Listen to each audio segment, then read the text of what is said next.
Hello students, मैं सुधा स्वागत करती हूँ आप सबका आपके अपने चैनल तैयारी ऑनलाइन में।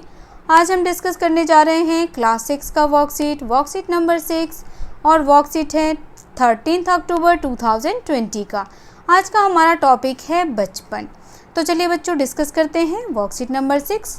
अगर आप हमारे चैनल पर नए हैं तो आप हमारे चैनल को सब्सक्राइब कर लें, बेल आइकन को दबाएं ताकि सभी नोटिफिकेशन आप तक पहुंचता रहे। वीडियो को लाइक करें और अपने दोस्तों को शेयर अवश्य करें। तो बच्चों कार्यपत्रक 6 हिंदी का कार्यपत्रक है और आज हम पढ़ेंगे बचपन। और बचपन जो है वह लिखा गया है लेखिका कृष्णा शोभती के द्वारा। बच्चों सबसे पहले यहाँ आपको अपना नाम लिखना है और यहाँ आपको आपके कक्षा अध्यापक का नाम लिखना है। यहाँ देखिए, पिछले कार्यपत्रकों में हमने जाना कि बचपन पाठ की लेखिका कृष्णा शोभती जी ने अपने पहनावे, अपने खान पान की आदतों और अपने बचपन के शौक को बताया है। अब आगे देखिए, पिछले कार्यपत्रक में हमने उनके पहनावे को जाना कि वह किस प्रकार के कपड़े पहनना पसंद करती थी, वह कैसा खाना खाना पसंद करती थी, उनकी आदतें कैसी थी और उनका शौक कैसा था। हम सबके भी अलग अलग शौक होते हैं, आदतें होती हैं, तो उसी प्रकार कृष्णा शोभती ने भी अपने बारे में बताया है। अब आगे देखते हैं। सर्वर स्कैंडल पॉइंट के ठीक सामने उन दिनों एक दुकान हुआ करती थी जिसके शोरूम में शिमला कालका ट्रेन का मॉडल बना हुआ था। इसकी पटरियां उस पर खड़ी छोटे छोटे डिब्बों वाली थी। एक और लाल टीन की छत वाला स्टेशन और सामने सिग्नल देता लंबा थोड़ी थोड़ी दूर पर बनी सुरंगें। पिछली सदी में तेज़ रफ्तार वाली गाड़ी वही थी। कभी कभी हवाई जहाज़ भी देखने को मिलते। दिल्ली में जब भी उनकी आवाज़ आती बच्चे उन्हें देखने बाहर दौड़ते। दिखता एक भारी भरकम पक्षी उड़ा जा रहा है पंख फैलाकर।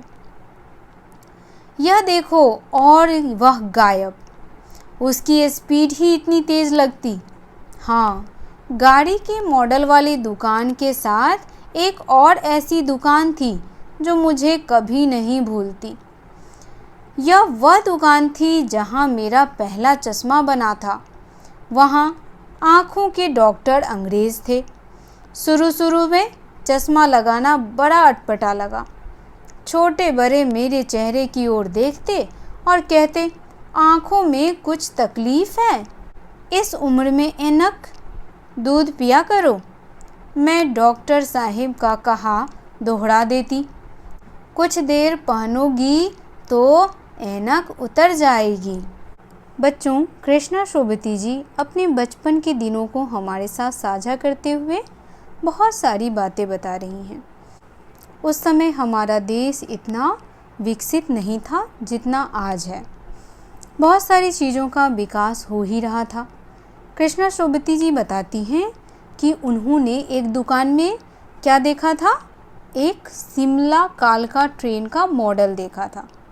और उस समय शिमला कालका ट्रेन जो थी वह सबसे सुपर फास्ट ट्रेन थी। चूँकि बच्चों यह ट्रेन पर्वतीय इलाके में चलने वाली थी, इसीलिए वहाँ कई सुरंगें बनाई गई थीं।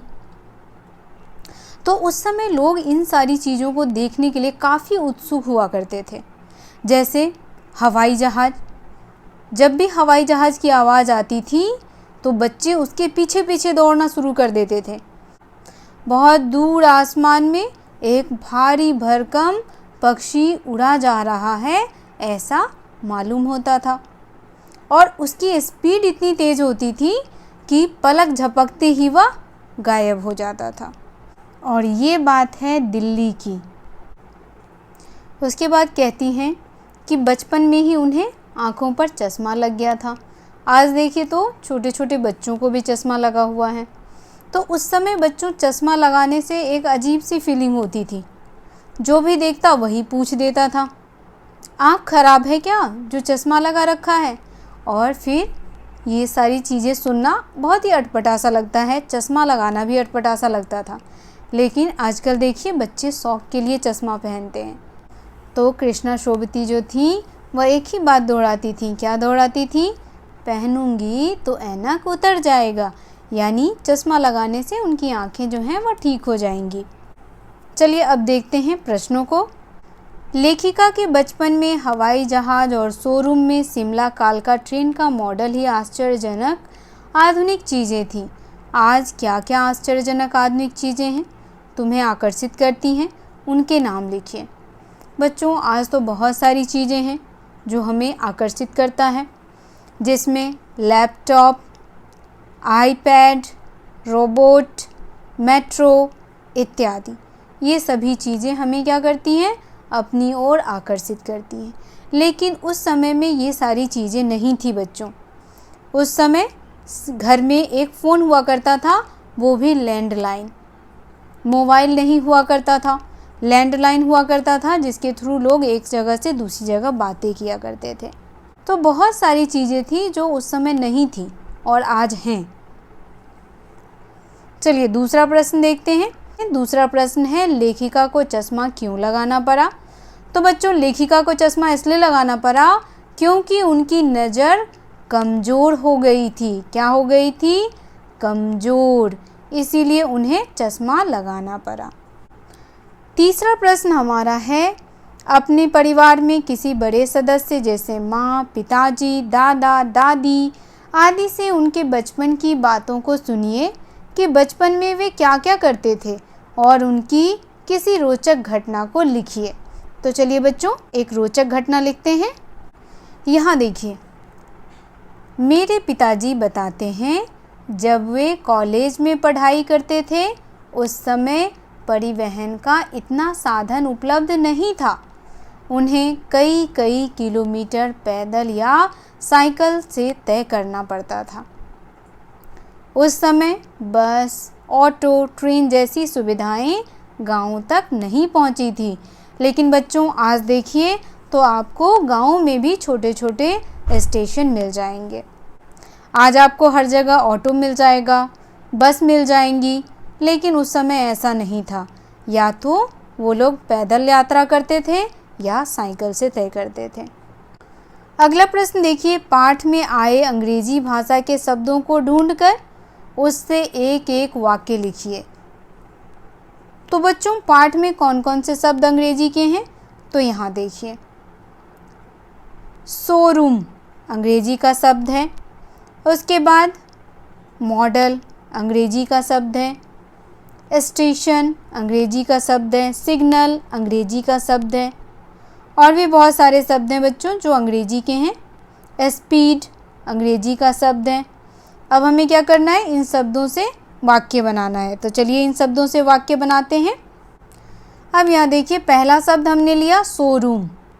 शोरूम से वाक्य बना, आज हमारे घर से थोड़ी दूरी पर कई शोरूम हैं। शोरूम कारों के शोरूम होते हैं, बाइक्स के शोरूम होते हैं। तो ये एक वाक्य इस तरीके से आप बना सकते हैं।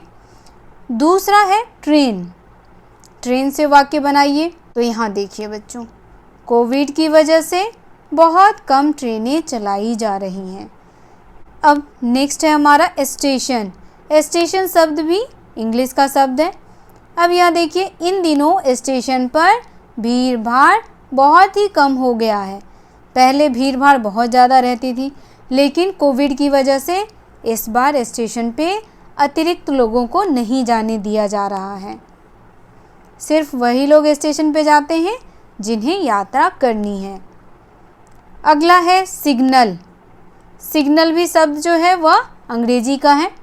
पहले टीवी के सिग्नल के लिए छत पर एंटीना लगाया जाता था और उस एंटीने को घुमा करके सिग्नल पकड़ाया जाता था।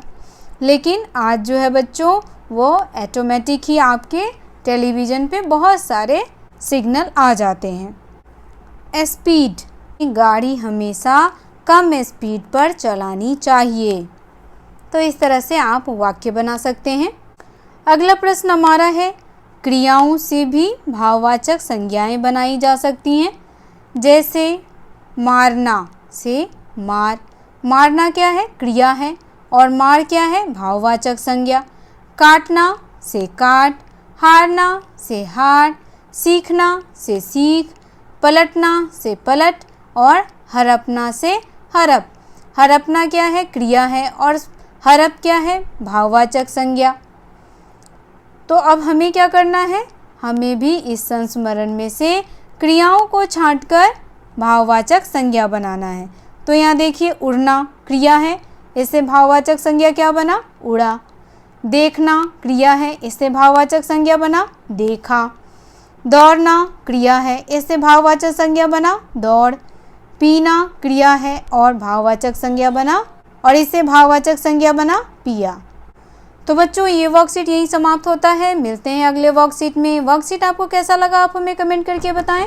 अगर आप हमारे चैनल पर नए हैं तो आप हमारे चैनल को सब्सक्राइब कर लें, बेल आइकन को दबाएं ताकि सभी नोटिफिकेशन आप तक पहुंचता रहे। वीडियो को लाइक करें और अपने दोस्तों के साथ शेयर अवश्य करें। तो मिलते हैं अगले वर्कशीट में। आप सबका धन्यवाद।